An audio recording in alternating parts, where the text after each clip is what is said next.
இந்த 1000 கோடிங்கிற பிரச்சனையை ஆரம்பிச்சிருவாங்க ஸ்டார்டிங்லேருந்து. இப்போ அதனால் 500 கோடிக்கு சம்பாரிச்ச படம் கூட இப்போ வந்து நான் பதில் சொல்கிறேன். ஹெச் வினோதனாவும் விஜயனாவும் ஒரு நாள் கூப்பிட்டாங்க. ஸோ அது கேமியா பண்ணேன். மனநல மருத்துவமனைக்கெலாம் போகல, நான் டேரக்டர் ஆகணும்னு முடிவு பண்ணி தான் இங்கே வந்தேன். ஒரு தப்பு நடக்குது, அதுக்கு இந்த டேரக்டரோட படம் தான் காரணம்னு சொல்லிட்டா அப்புறம் எதுக்குன்னு படிக்கிறோம். அப்போ நாளைக்கு எதில் வேணாலும் இன்ஃப்ளூயன்ஸ் ஆகும்ல. கூலியிலேருந்தே ஆரம்பிச்சிடறேன்னு நினைக்கிறேன். முதல்ல மக்களுக்கு நன்றி. 35 நாள் கிட்ட கூலி தியேட்டரில் ஓடிச்சுன்னு நினைக்கிறேன். நான் வசூல் அதை பற்றி பேச விரும்பல. ஒரு லாபகரமான படம்னு சன் பிக்சர்ஸ் சொன்னாங்க. அண்ட் 1000 விமர்சனங்களை தாண்டி அந்த படம் 35 நாள் ஓடினதுக்கும் இல்லை இவ்வளோ தூரம் வசூல் பண்ணதுக்கும் மக்களுக்கு மிகப்பெரிய நன்றி. அண்ட் பத்திரிகையாளர்களுக்கு நன்றி. அண்ட் யூடியூபர்ஸ் எந்தெந்த வகையில் அந்த படத்தை பற்றி பேசினாங்களோ, மீம் கிரியேட்டர்ஸ், ரிவ்யூவர்ஸ், கிரிட்டிக்ஸ் எல்லாருக்குமே ஒரு மிகப்பெரிய நன்றி. அதில் வந்த கிரிட்டிக்ஸ் வந்து நிறைய விஷயங்கள் என்னை யோசிக்க வச்சுருக்கு. எப்படின்னா, ஸோ இதுதான் எங்கிட்டேருந்து எதிர்பார்க்குறாங்க, இந்த மாதிரி கதை சொல்கிறது தான் எதிர்பார்க்குறாங்கங்கிற வரைக்கும் நிறையா விஷயம் நானும் அதில் லேர்னிங்காக எடுத்திருக்கேன். அண்ட் அதை என்னோடய அடுத்தடுத்த படங்களில் அவ்வளோ தூரம் விமர்சனங்கள் இல்லாத படங்களை தர முயற்சி செய்வேன். நன்றி. அண்ட் அதுக்கடுத்து ரஜினி சார், கமல் சார் படம், அதை பற்றியும் நிறையா விமர்சனங்கள் போயிட்டு இருந்தது. என்ன எது கிளாரிட்டி இல்லாமல் அதை பற்றியும் என் சைட்லேருந்து ஒரு கிளாரிட்டி கொடுத்துணுன்னு ஆசைப்பட்டேன். கூலி ரிலீஸ் ஆகிற டைமில் 2 பேருமே மீட் பண்ணேன். அண்ட் 2 பேருமே இந்த மாதிரி ஒரு படம் பண்ணலான்னு சொன்னாங்க. எனக்கு அது மிகப்பெரிய ஆப்பர்ச்சுனிட்டி. கிட்டத்தட்ட 46 வருஷம் கழிச்சு 2 பேரும் ஒன்று சேர்றாங்க அப்படின்னா, அவங்க வந்து என்னை டைரக்ட் பண்ண சொல்லி கேட்டதே எனக்கு பெரிய விஷயமா இருந்தது. ஆனால் எனக்கு அப்போ கைதி 2 இருந்தது. கைதி 2 தான் என்னோடய இமீடியட் நெக்ஸ்ட் ஃபிலிமாக இருந்தது. பட் ஆனால் இந்த ஆப்பர்ச்சுனிட்டியை மிஸ் பண்ண முடியல. ஸோ அதனால் நான் ப்ரொடக்ஷன் சைடில் சொல்லிவிட்டு நான் இந்த படம் முடிச்சுட்டு வந்துடுறேங்க, ஏன்னா இது திருப்பி இப்படி ஒரு ஆப்பர்ச்சுனிட்டி கிடைக்காதுன்னு சொல்லிட்டு நான் வந்துட்டேன். ஒரு 1.5 மாதம் சின்சியராக எழுதினேன். முடிஞ்ச அளவுக்கு ட்ரை பண்ணேன் 2 பேரையும் வச்சு ஒரு படம் பண்ணுறதுக்கு. 1.5 மாதம் கழித்து நேரில் போய் மீட் பண்ணி 2 பேருக்கும் தனித்தனியாக நரேஷன் போச்சு. 2 பேரும் ஈக்குவலாக எக்ஸைட் ஆனாங்க கதை மேலே. பட் ஆனால் என்னென்னா, 2 பேரும் நிறைய ஆக்ஷன் ஃபிலிம்ஸ் கண்டினியூஸாக பண்ணிகிட்ருக்காங்க. ஜெயிலர் 2 வரைக்கும் ரஜினி சார் ஆகட்டும், இப்போது கமல் சாரோட அடுத்து அன்பரி மாஸ்டர் டைரெக்ஷனில் வர படமாகட்டும். ஸோ எல்லாமே ஹெவி ஆக்ஷனாக இருக்குது. திரும்பவும் கேப் இல்லாமல் இன்னொரு ஆக்ஷன் போகணுமாங்கிறது தான் அவங்களுக்குள்ள ஒரு கேள்வியாக இருந்து. அண்ட் 2 பேரும் ஒரு லைட் ஆர்டட் ஃபிலிமாக எதிர்பார்த்துட்டு இருக்காங்கிறது தான் எனக்கு அது மூலிமா தெரிஞ்சு 2 பேரும் சொன்னாங்க. பட் லைட் ஆர்டட் ஃபிலிம் எனக்கு பண்ண வராது. அண்ட் அதை நான் ஜெனுனாக சொல்லிட்டு வெளில வந்துட்டேன். பட் ஆனால் நான் இப்போது சொல்லிட்டு போனதுக்கப்புறம் எப்போ திருப்பி வருவேன்னு தெரியாது கார்த்தி சாருக்கும் அவங்க டீமுக்கும். ஸோ அதனால் அவருக்கு கைதி 2க்கு இருந்த ஸ்லாட்டுக்கு இன்னொரு டைரக்டர் கொடுத்துட்டாரு. இதுதான் ஆக்சுவலாக நடந்தது. அண்ட் அந்த கேப்பில் வேறு என்ன பண்ணலாம் அப்படின்னு யோசிக்கும்போது மைத்ரி பிக்சர்ஸ் வந்து அவங்க எனக்கு கிட்டத்தட்ட ஒரு 6 இயர்ஸ் முன்னாடியே ஒரு அட்வான்ஸ் கொடுத்துருந்தாங்க. சரி, அந்த கமிட்மெண்ட்டை கிளியர் பண்ணிடலான்னு யோசிக்கும்போது எனக்கு அல்லு அர்ஜுன் சார் ரொம்ப பிடிக்கும். ஒரு 3-4 வருஷமாக பேசிகிட்டு இருக்கோம் ஏதோ ஒரு படத்தில் கொலாப் பண்ணலான்னு. ஸோ இது எல்லாமே சேர்ந்து அமைஞ்சு வந்த மாதிரி இருந்தது. ஸோ இந்த கேப்பை யூஸ் பண்ணி இப்படி ஒரு படம் பண்ணிட்டு வந்துடலான்னு யோசிச்சது தான்.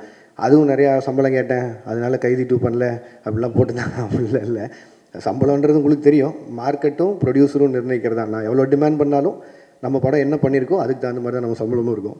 ஸோ அந்த ஒரு விஷயம் கிளியர் பண்ணணும்னு நினச்சேன். லாஸ்ட் வீக் அவங்க எல்லோரையும் மீட் பண்ணி பேசிட்டேன். ஸோ என்னோடய அடுத்த படம் கைதி 2 தான் இருக்கும். அது ஏன் நான் ரொம்ப சால்ட்டாக சொல்கிறேன்னா, அந்த எல்சியூ இல்லை, எல்சியூ க்ளோஸ் ஆகிடுச்சு அதெல்லாம் போட்டிருந்தாங்க. அது வந்து ஜி ஸ்குவாட் இல்லை. ஜி ஸ்குவாட் க்ளோஸ் பண்ணுறேன்னா நான் க்ளோஸ் பண்ணிடலாம். எல்சியூன்றது வந்து ஃபர்ஸ்ட் ஆஃப் ஆல் அந்த பேரே நான் வைக்கல. அது வந்து ஃபேன்ஸாக அவங்க தியரியில் எல்சியூன்னு ஒரு நாள் சொன்னது, நான் அதை ஃபாலோ பண்ணிருக்கேன். ஸோ அதை டக்குன்னு நான் ஒருத்தன் மட்டும் முடிவு பண்ணி இல்லை எல்சியூவில் படம் வராது அப்படிலாம் சொல்ல முடியாது. கைதி 2 ஆகட்டும், விக்ரம் 2 ஆகட்டும், ரோலெக்ஸ் இண்டிவிஜுவல் ஃபிலிம் ஆகட்டும், இதெல்லாம் என்னோடய கமிட்மெண்ட்ஸ். ஸோ இதை நான் பண்ணாமல் போக முடியாது. இது எல்லாமே என்னோடய கமிட்மெண்ட்ஸ். ஸோ அதனால் எல்சியூ மூடப்படல, திருப்பி ஓப்பன் ஆகும். இந்த அல்லு அர்ஜுன் சார் படம் முடிச்சோன்னே அது இப்போ தான் ஆக்சுவலி ப்ராப்பராக ஓப்பன் ஆகும்னு நினைக்கிறேன். அண்ட் அதுக்குள்ளே ப்ரொடக்ஷனில் பென்ஸ் இருக்குது, அதுவும் எல்சியூக்குள்ளே தான் வருது. ஸோ ஏதோ ஒரு பாயிண்டில் எல்சியூ சம்மந்தமான படங்கள் வந்துட்டே இருக்கும். வாழ்த்துக்கள். Thanks ma'am. ஆக்டிங் வெஞ்சர்ஸ் பற்றி பேசவே இல்லையே? அதான் மேம், இப்போ தான் ஆரம்பிச்சிருக்கு. ஒரு 2 ஸ்கெடியூல் முடிஞ்சிருக்கு. அது அருண் பேசினா நல்லாயிருக்கும்னு நினைக்கிறேன். அதனால் நான் பேசுவேன்னு நினைக்கிறேன்.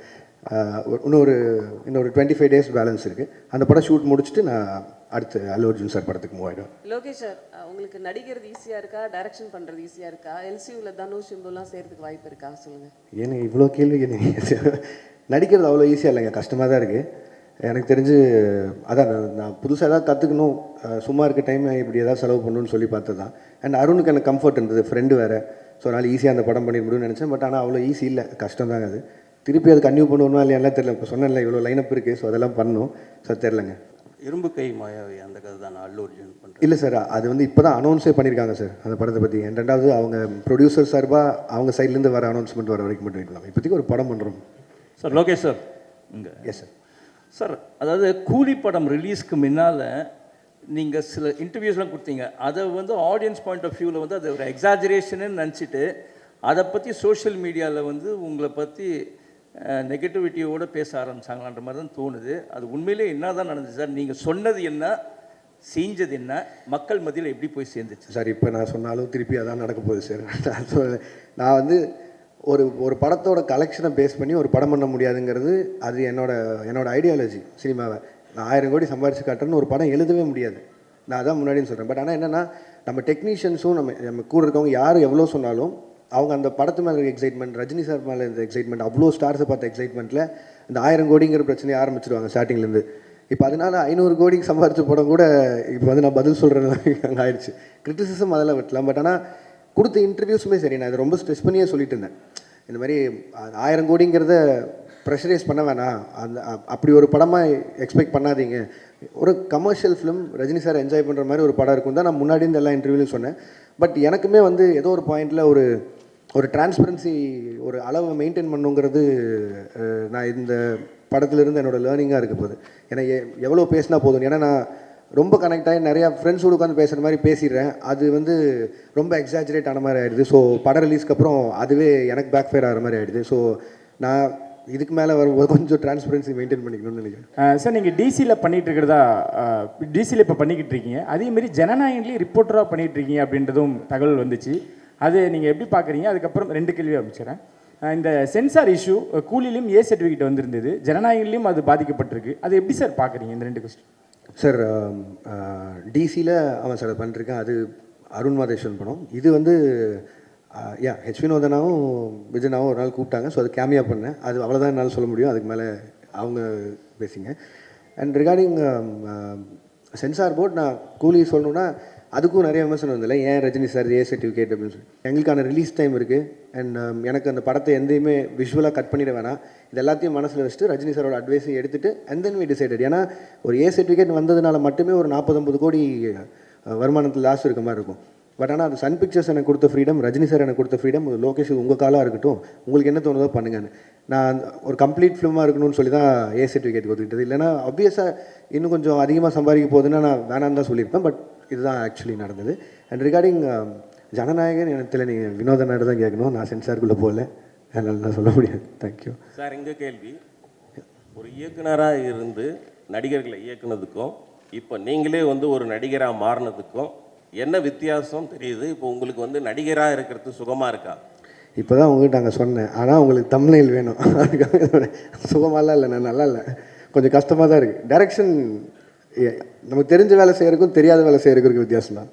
சார், மீனாட்சி சுந்தரம், உங்கள் படங்களில் நிறைய வன்முறை இருக்குது, வெட்டு குத்து ரத்தம் குரூரெல்லாம் இருக்குது. இது வந்து சமூகத்துக்கு நல்லது இல்லை. லோகேஷ் கனகராஜ் ஒரு மனநல டாக்டர் கூட பார்க்கணும் அளவுக்கு உச்சமாக கமெண்ட் வந்தது. அதை பற்றி என்ன நினைக்கிங்க? 1. 2வது, ஜனநாயகன் நீங்கள் மலேசியாலாம் போய் விஜய் சாருக்கு நிறைய சப்போர்ட் பண்ணீங்க, சினிமா வாழ்க்கைக்கு அண்ணன் நீங்கள். அடுத்து இந்த ஏப்ரல் மே பிரச்சாரத்துக்காக போவீங்களா? அந்த வகையிலும் சப்போர்ட் இருக்குமா? காலையில் நேரம் ஏன்னா சொல்லிடுறேன். இல்லை, நான் அந்த வன்முறை இது வந்து ஆனால் இப்போ நான் வந்து ஒரு சினிமா டைரக்டர் ஆகணும்னு நினச்சி வரும்போது, நான் சின்ன வயசுலேருந்து என்ன படங்கள் பார்த்து வந்தேனோ நான் ஒரு ஆக்ஷன் ஃபிலிம் டைரக்டர் ஆகணும்னு தான் வந்தேன். நான் தேவர் மகன் விருமாண்டியெல்லாம் பார்த்து தான் வந்தேன். நான் மனநல மருத்துவமனைக்கெலாம் போகல, நான் டைரக்டர் ஆகணும்னு முடிவு பண்ணி தான் இங்கே வந்தேன். அண்ட் இப்போ அதையும் தாண்டி இப்போது கில்பில் ஆகட்டும், வெளிநாட்டு படங்கள் பார்த்தா அதுக்கும் ஆஸ்கர்லாம் கிடைக்குது, அதாவது ஆக்ஷன் படங்களுக்கு. ஸோ இப்போ நம்ம இந்த இந்த இந்த ஜென்ரேஷனில் இருக்கவங்க எல்லாருமே கம்பேர் பண்ணுறதே வந்து கேம் ஆஃப் த்ரோன்ஸ் பார்க்குறாங்க, பிரேக்கிங் பேட், டெக்ஸ்டர் எல்லாத்தையும் பார்த்துறாங்க. ஸோ இதுவே 10 வருஷம் ஆயிடுச்சு இதெல்லாம் வந்து. அப்போ என்னென்னா அவங்க ஆன் பார் நாங்கள் பார்க்குற இந்த வெப் சீரிஸ் அளவுக்கு இருக்கா அப்படிங்கிறதா கம்பேரிசன் வைக்கிறாங்க. அதுக்காக வைலன்ஸ் பண்ணி ஒரு படத்தை பண்ணுறது மட்டும்தான் ஹாலிவுட் லெவலுக்கு கம்பேர் பண்ணுறது நான் சொல்ல, அதையும் காரணமாக வைக்கிறாங்க. ஒரு 2.5 மணி நேரம் நீங்கள் தேட்டருக்குள்ளே வந்ததுக்கு நான் உங்களை என்கேஜாக வச்சுக்கணும்னு நினைக்கிறதே எனக்கு அவ்வளோ பெரிய சேலஞ்சாக இருக்குது. இதில் இந்த சோகால்டு வயலன்ஸ்னே நான் வயலன்ஸ்னே சொல்ல விரும்புகிறேன். அது ஒரு ஆக்ஷன் படம். எப்படி ஜாக்கி சானை பார்த்தோம், எப்படி ப்ரூஸ்லி பார்த்தோம், அர்னால்டு பார்த்தோம், அப்படிலாம் பார்த்து தான் வந்தோம். அதுக்கப்புறமா ரஜினி சார் பார்த்தோம், நம்ம ஊர்லேயே கமல் சார் பார்த்தோம், எல்லா ஆக்ஷனும் விஜயகாந்த் சாரோட ஒன்று தேட்டரில் விடாமல் பார்த்தோம். இதெல்லாம் தான் ஒரு ஆக்ஷன் டைரக்டர் ஆகணும்னு மாற்றுறது. இது எப்படின்னா, இதை இப்போ வந்து ஏதோ ஒரு பக்கம் பார்த்துட்டு இந்த மாதிரி நீங்கள் சொன்ன மாதிரி இன்ஃப்ளூயன்ஸாக இப்படி பண்ணுறாங்க அப்படின்னா அது அவ்வளோ ஈஸியாக அப்படி சொல்லிட்டு கடந்து போகிற விஷயம் இல்லைல்லண்ணே. ஒரு தப்பு நடக்குது, அதுக்கு இந்த டைரக்டரோட படம் தான் காரணம்னு சொல்லிட்டா அது அவ்வளோ ஈஸி இல்லைல்லண்ணே. இப்போ எனக்கு ஒரு பொறுப்பு இருக்கணும்னு சொல்கிறீங்களே, இருக்குது, சமூக பொறுப்பு இருக்குது, ஓகே, நான் வயலன்ஸ் கம்மியாக பார்க்குறவங்களுக்கும் அந்த பொறுப்பு இருக்கணும்லண்ணே. அப்புறம் எதுக்குன்னு படிக்கிறோம், எதுக்கு இத்தனை பேர் அப்பா அம்மா வளர்த்து எவ்வளோ பேர்கிட்ட அட்வைஸ் கேட்குறோம், எல்லாருமே இருக்குல்ல. ஸோ அது ஈஸியாக கடந்து போகிற விஷயமே இல்லைன்றேன். அதையும் மீறி உங்களை ஒரு சினிமா ஒரு 2.5 மணி நேரம் பொழுதுபோக்கு படம் உங்களை மாற்றுதுன்னா மனசார நம்ம எவ்வளோ வீக்காக இருக்கும். அப்போ நாளைக்கு எதில் வேணாலும் இன்ஃப்ளூயன்ஸ் ஆகும்ல, அது நம்ம தானே, நம்ம கையில் தானே இருக்குது. அதுக்கு அதை காரணம் காட்டிடக்கூடாதுன்னு சொல்கிறேன். 2 சைடும் பொறுப்பாக இருக்கணும்னு தான் நான் சொல்கிறேன். லோகேஷ் பிரச்சாரம் தான் இல்லைண்ணே, அரசியலுக்கு எனக்கு என்னென்ன சம்மந்தம் இருக்கு?